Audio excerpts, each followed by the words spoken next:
오늘은 여호와께서 함께 하시면이라는 제목으로 말씀을 나누고자 합니다. 제가 청소년 부서 아이들을 담당하고 있다 보니까요, 그 아이들의 관심사에 대해서 저도 관심을 많이 가지게 되는데요. 청소년 아이들의 가장 큰 관심사가 뭘까요? 학업이었으면 좋겠지만 연애인 경우들이 꽤나 많이 있습니다. 제가 보기에 아이들이 연애를 잘하는 것 같지는 않지만 하고 싶어 하는 친구들이 꽤 많이 있습니다. 저에게도 종종 아이들이 찾아와서 전사님 저 누구랑 만나고 있어요, 언제부터 만나기 시작했어요 라고 말하는 경우들이 있습니다. 물론 그 이야기를 꼭 비밀로 해주시고 특별히 저희 엄마한테는 이야기하지 마세요 라고 하기 때문에 저한테 물어보셔도 대답해 드릴 수는 없습니다. 그런데 크게 걱정하지는 않으셔도 될 것 같습니다. 항상 얼마 지나지 않아서 헤어지더라고요. 꼭 연애한 아이들은 마치 영원할 것처럼 이야기를 하지만 사실 그렇게 길진 않았습니다. 길면 2-3달, 짧으면 1-2주. 제가 본 것 중에 가장 빨리 헤어진 거는 3일 만에 헤어진 것도 본 적이 있습니다. 이걸 연애라고 해야 될지는 잘 모르겠습니다. 여러분, 많은 연인들이 데이트 코스로 방문하는 대표적인 곳이 남산입니다.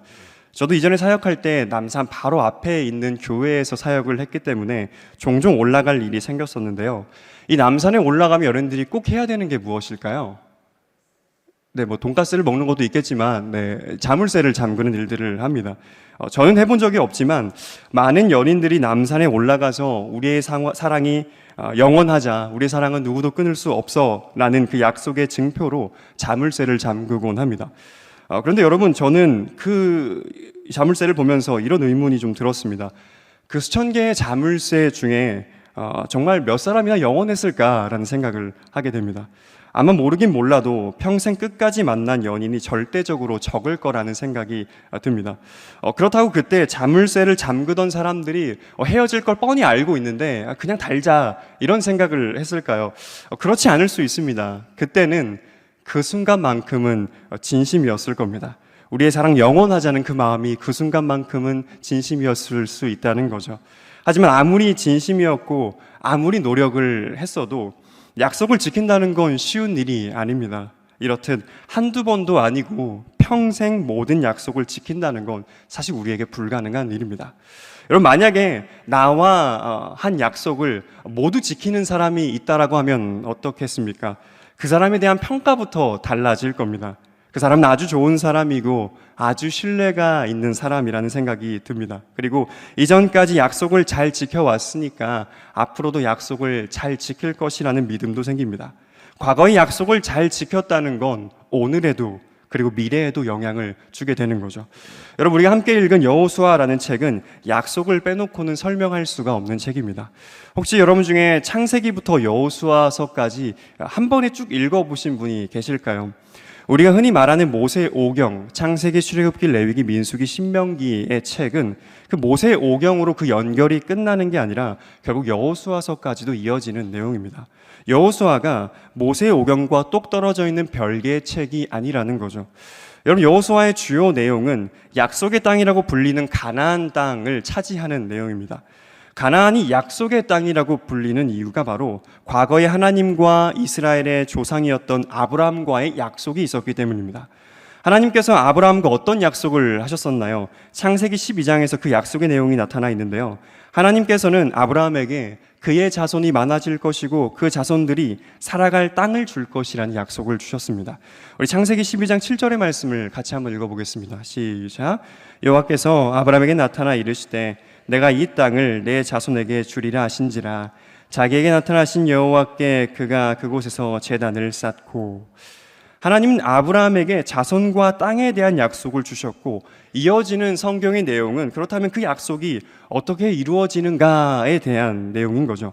창세기에서 최초로 약속을 주십니다. 출애굽기에서 신명기까지는 하나님의 선택을 받은 백성들이 그 약속의 땅으로 가는 이야기들을 보여주고 있습니다. 이 긴 이스라엘의 역사가 바로 하나님께서 약속을 이루시는 과정이었던 거죠. 그래서 모세 오경과 여호수아는 약속이라는 관점에서 읽을 수가 있습니다. 특별히 여호수아서는 수백 년 전에 하나님께서 그들의 조상에게 하신 약속이 이루어지는 그 순간을 담아내고 있는 책이죠. 사랑하는 여러분, 이스라엘의 긴 역사를 우리가 보게 되면요, 한결같이 하나님이 얼마나 신실하신 분인지를 알게 됩니다. 분명히 이스라엘이란 민족이 순종적인 사람들은 아니었습니다. 출애굽 후부터 가나안 땅에 이르기까지 수많은 난관이 있었고 불순종이 있었고 좌절이 있었고 반역이 있었습니다. 사실 그래서 이스라엘이라는 백성이 중도에 하나님의 언약에서 탈락하더라도 아무 할 말이 없는 거죠. 실패할 여지가 충분했습니다. 그럼에도 그들이 지금 가나안 땅으로 들어올 수 있었던 유일한 이유는 그들에게 잘나고 하나님이 좋아하시는 어떤 모습이 있어서가 아니라 하나님이 그 약속을 지키시기로 했기 때문입니다. 이스라엘은 약속을 지키지 못하는 사람들이었지만 이스라엘과 언약을 맺으신 하나님이 약속을 신실하게 지키시는 분이셨기 때문입니다.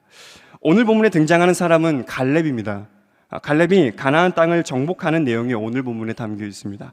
우리가 오늘 말씀을 이해하기 위해서는 먼저 알아야 될 건 바뀐 이스라엘의 전쟁 방식이죠. 우리가 잘 아는 가나안 정복 전쟁 중 유명한 전쟁들, 여리고성 전쟁과 아이성 전쟁 같은 경우는 여호수아가 중심이 된 정복 전쟁이었습니다. 그런데 아이성 전쟁 이후로 정복 전쟁의 이 방식이 바뀌게 되는데 이제 여호수아가 이스라엘 전체를 지휘하는 게 아니라 이제는 지파별로 각자에게 주어진 땅을 차지하기 위한 전쟁을 수행해야 됩니다. 그래서 가장 먼저 제비 뽑기를 통해 어떤 지파가 어떤 땅을 차지할 것인지를 분배하게 됩니다. 바로 그때 오늘 본문에서 등장하는 갈렙이 특정한 땅을 요구하는 거죠. 우리 오늘 본문은 아니었지만 13절의 말씀을 같이 한번 읽어보겠습니다. 13절입니다. 시작.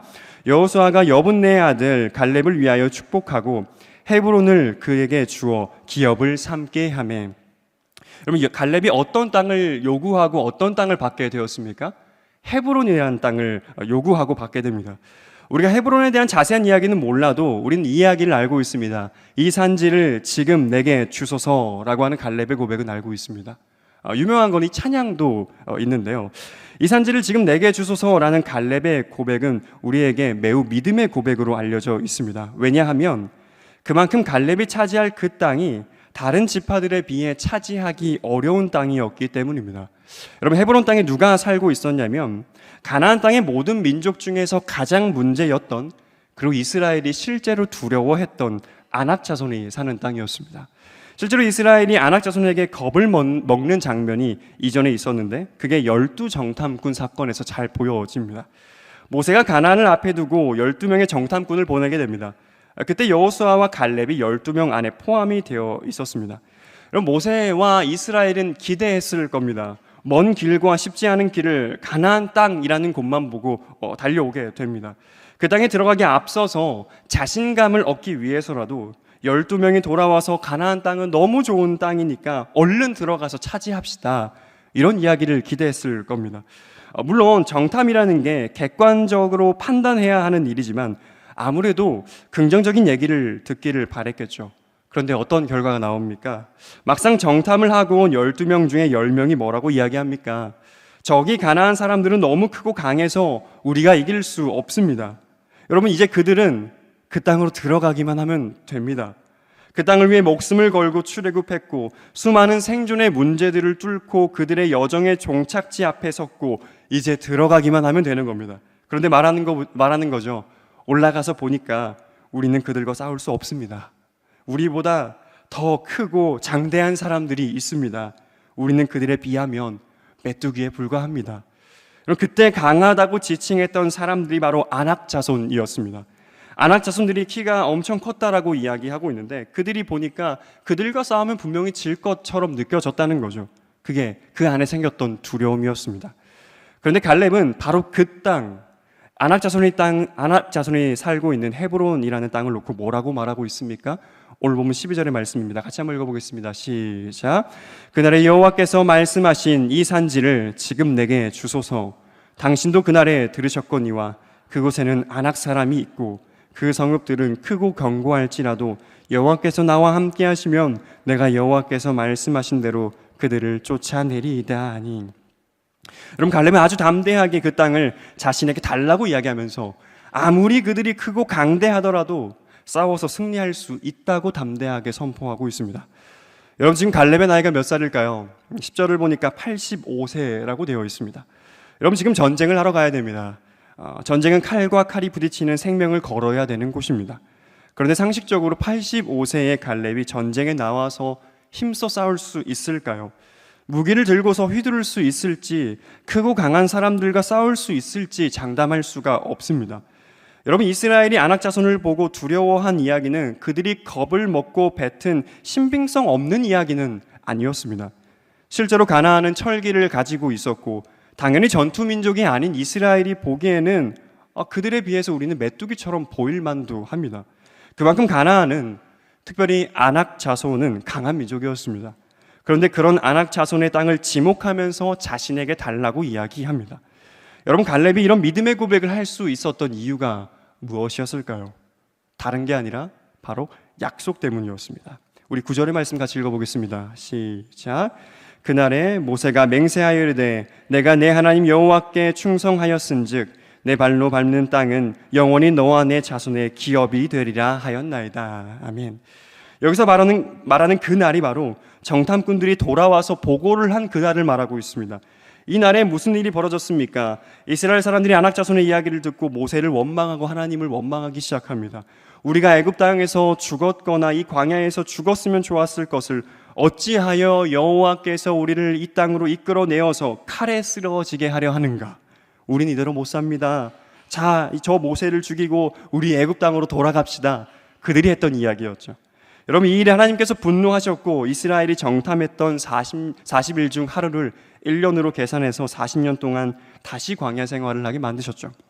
그뿐 아니라 갈렙과 여호수아를 제외한 출애굽 1세대들이 약속의 땅을 거절했기 때문에 가나안 땅에 들어가지 못하고 모두 광야에서 죽게 됩니다. 바로 그때 정탐 후에 10명과 달리 아낙 자손을 이길 수 있다고 저 땅을 정복하러 가자고 이야기했던 사람이 갈렙이었습니다.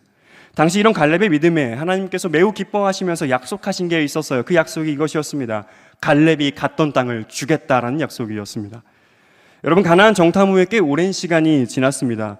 당시 가나안 정탐 때 갈렙의 나이가 40세였으니까 자기가 살아온 세월보다 더 많은 시간이 이제 흘렀습니다.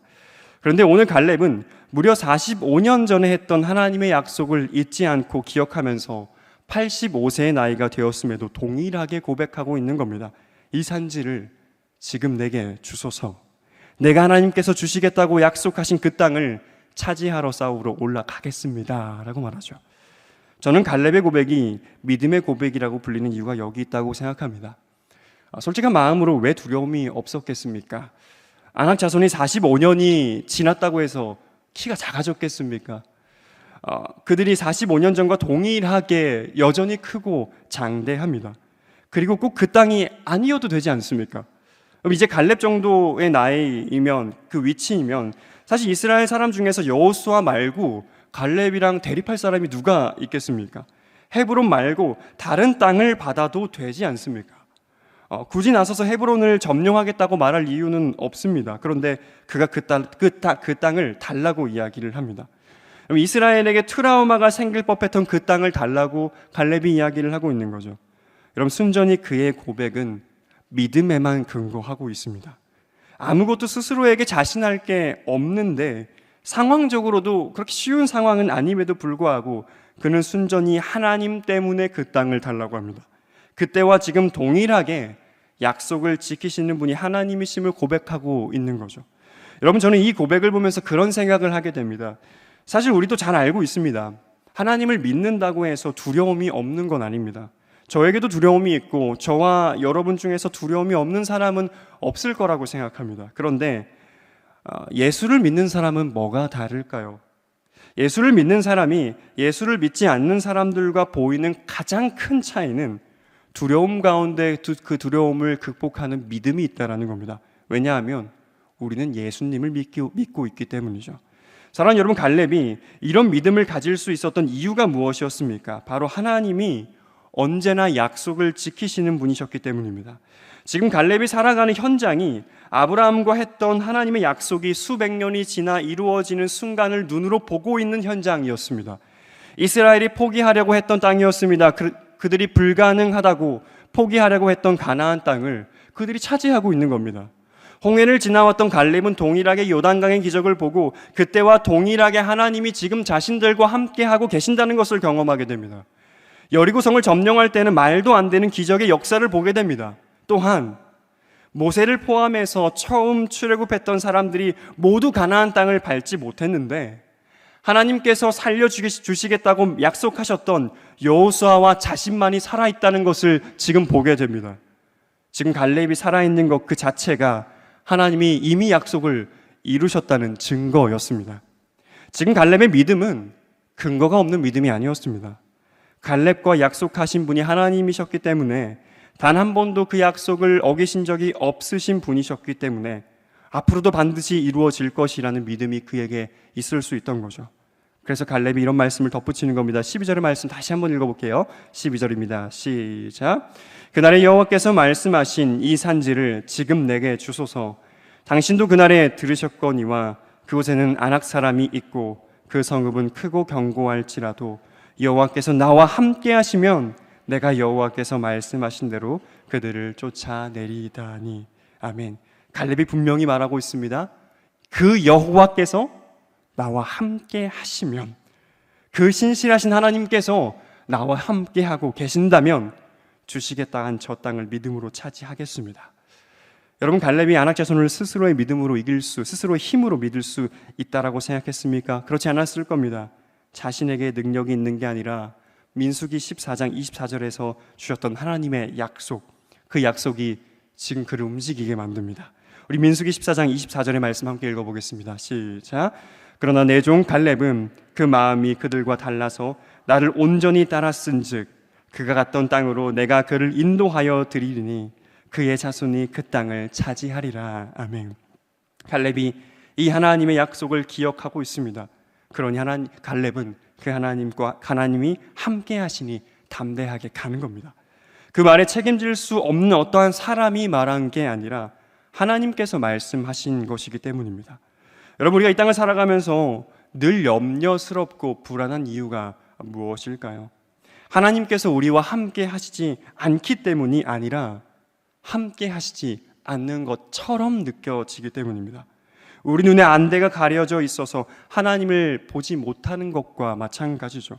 하나님은 여전히 그 자리에 계심에도 우리가 두려움에 사로잡혀서 그 자리에 계신 하나님을 보지 못하고 있는 겁니다. 그럼 우린 두려울 수밖에 없습니다. 항상 불안할 수밖에 없습니다. 갈렙은 그 하나님을 보게 되었을 때 믿음 가운데 걸어가게 됩니다. 그분의 약속은 이미 이루어졌고 또한 이루어질 것이기 때문입니다. 사랑하는 여러분, 저와 여러분이 믿는 분은 누구십니까? 하나님이시죠. 여러분, 그 하나님은 어떤 분이실까요? 웨스트민스터 소요리문답 4문에서는 똑같은 질문을 하고 있어요. 하나님은 어떤 분이신가? 이에 대한 대답은 하나님은 영이시고 하나님의 존재, 지혜, 권능, 거룩하심, 공의, 인자, 진실하심이 무한, 영원, 불변하다라고 말하고 있습니다. 여러분, 하나님은 한계가 없이 무한하시며 그의 능력과 지혜에는 한계가 없습니다. 또한 그분은 영원하시기 때문에 시작도 없고 끝도 없으신 분입니다. 아브라함의 하나님이 갈렙의 하나님이 되실 수 있고 또한 우리의 하나님이 되실 수 있는 분이십니다. 하나님은 성경 안에만 역사하시는 분이 아니라 오늘날 우리에게도 역사하십니다. 또한 불변하시죠. 여러분, 사람은 변합니다. 그래서 사람의 약속은 변하죠. 성격도 변하고 MBTI도 변한다고 말합니다. 우리의 약속도 변할 수 있습니다. 그런데 하나님은 변하지 않으시죠. 이런 하나님이 그 땅을 주시겠다고 말씀하시는데 고작 아낙 자손이 하나님을 이길 수 있겠습니까? 변치 않으신 하나님의 약속이 45년이 흘렀다 하여서 변하겠습니까? 이런 하나님을 히브리서 기자는 이렇게 표현하고 있습니다. 하나님은 거짓말을 하실 수 없다. 그래서 하나님의 말씀은 어겨질 수가 없는 겁니다. 사랑하는 여러분, 우리의 하나님이 그런 분이시죠. 사실 저와 여러분도 이미 하나님께서 주신 약속을 누리고 기다리고 있는 사람들 아닙니까? 하나님이 성경을 통해서 저와 여러분과 같은 죄인에게 약속하신 게 무엇이었습니까?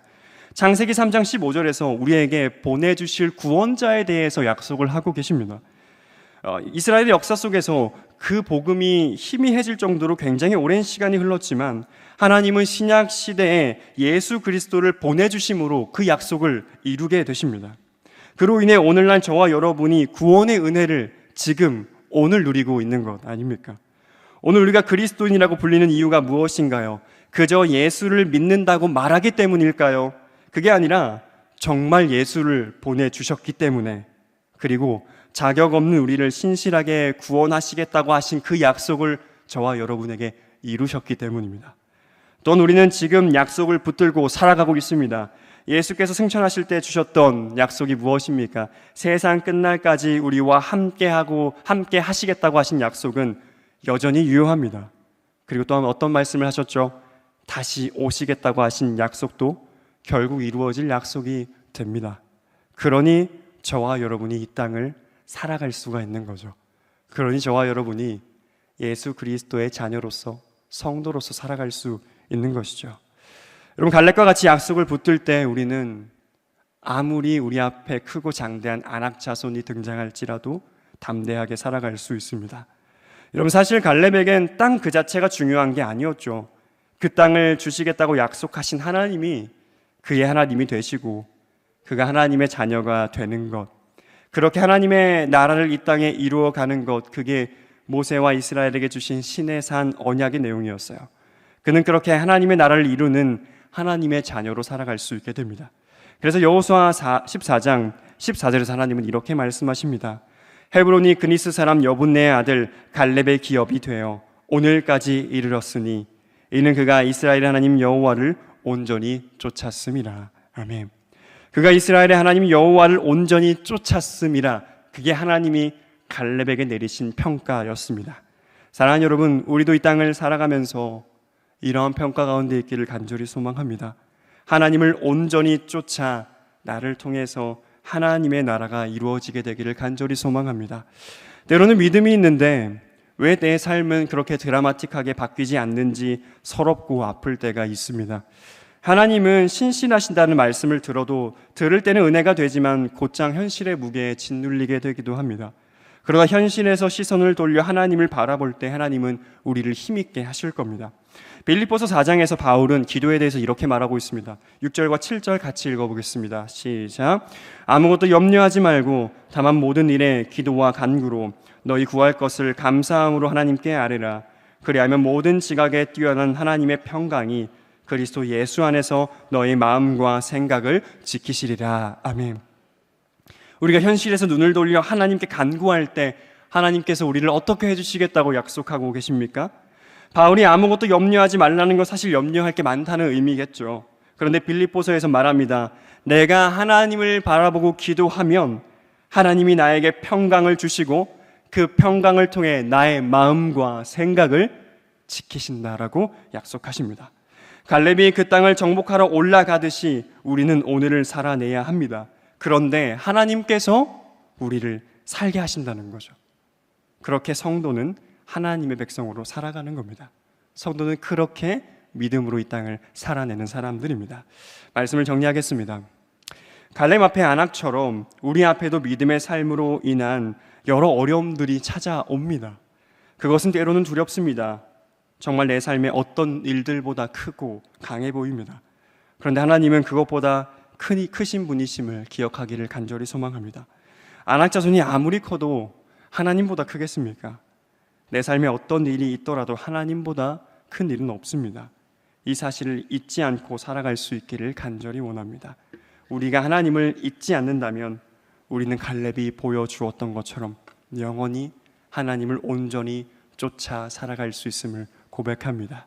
그렇게 우리가 하나님을 찾으며 구할 때 믿음의 삶을 살게 하시는 분이 하나님이심을 믿고 담대히 우리에게 주어지는 믿음의 여정을 걸어갈 수 있기를 간절히 소망합니다. 우리 시간 함께 말씀 기억하면서 이 찬양 올려드리기를 소망합니다. 내 영혼은 안전합니다 라는 겁니다. 우리가 이 땅을 살아가면서 결국에 안전하게 이 땅을 살아갈 수 있는 이유는, 또한 불안이 내 삶을 지배하지 않고 결국에 믿음으로 이 한 걸음을 걸어갈 수 있는 이유는 하나님이 오늘날 저와 여러분에게도 약속하셨고 그 약속을 지키시기 때문입니다. 우리 이러한 믿음의 고백을 담아서 이 찬양 함께 올려드리며 나아가겠습니다. 함께 고백하겠습니다. 내 아버지, 내 아버지, 그 품 안에서 내 영혼은 안전합니다. 주 손길로 내 삶을 주시니 그 평강이 나를 덮습니다. 나 비록 넘어지며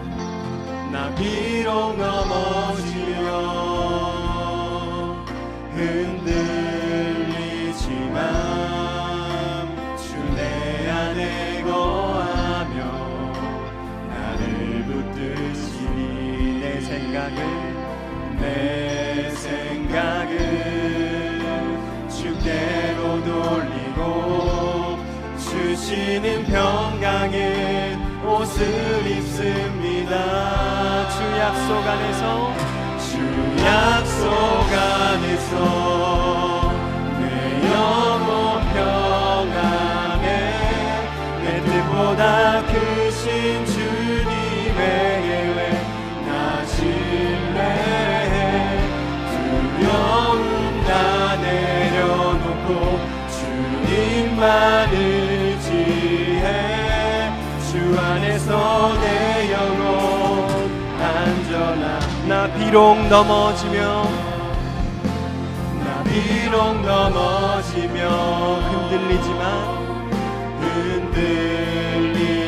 흔들리지만 주 내 안에 거하며 나를 붙드시니 내 생각을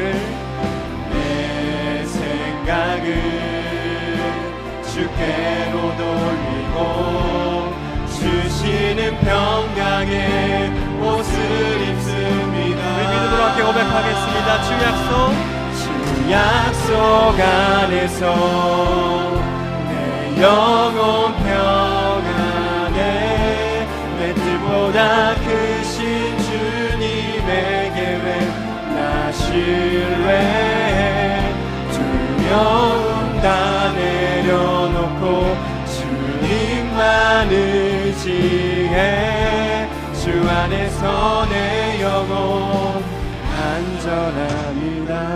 이 시간 믿음으로 기도 제목 함께 읽고 기도하도록 하겠습니다. 함께 읽겠습니다. 우리의 삶에 찾아오는 어려움 속에서도 하나님의 약속을 믿고 의지하는 믿음으로 오늘을 살아가게 하소서. 아멘. 눈앞의 현실을 바라보기보단 성경을 통해 보여주시고 나의 삶에도 역사하시는 하나님을 바라보게 하소서. 아멘. 두려움과 염려 속에서도 하나님께 나아가오니 우리의 마음과 생각을 지켜주시고 염려가 아니라 평강과 기쁨이 가득하게 하소서. 아멘. 우리 시간 오늘 들은 말씀을 기억하면서 주님의 이름 한번 부르고 간절히 함께 기도하며 나아가겠습니다. 주여